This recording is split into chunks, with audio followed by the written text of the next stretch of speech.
ng Diyos ay dapat tanggapin. Ang salita ng Diyos ay dapat nasundin. Sa puso't isip, sana'y aking kampi. Magkatulong siya sa aking masanin.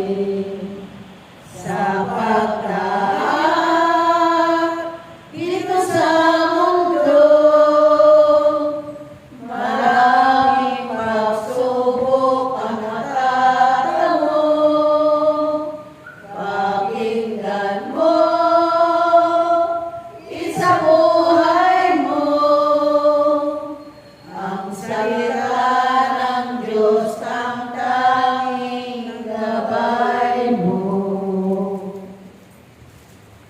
Mabuting balita ng ating Panginoon. Ayon kay San Juan. Papuri sa iyo, Panginoon.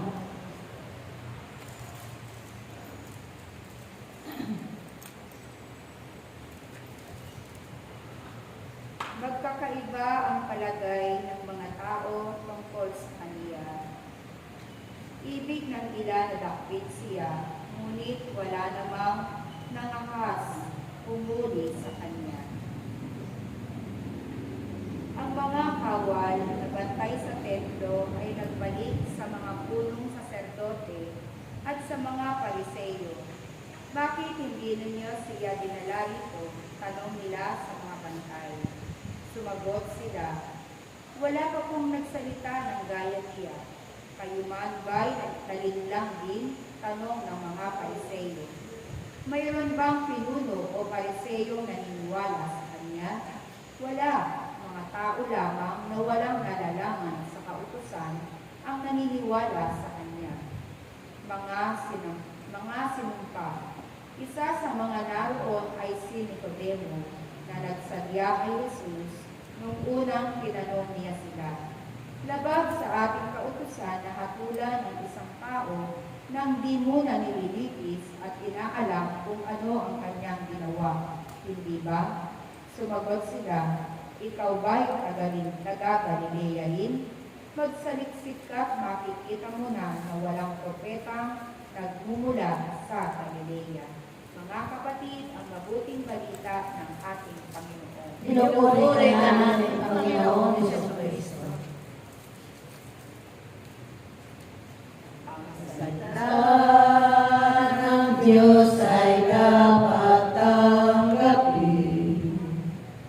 Ang salita ng Diyos ay dapat nasundin.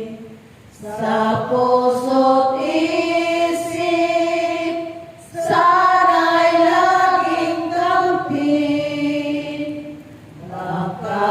Magkatulong siya sa aking masanin. Sa paglaak dito sa mundo, maraming pagsubok ang natatamo.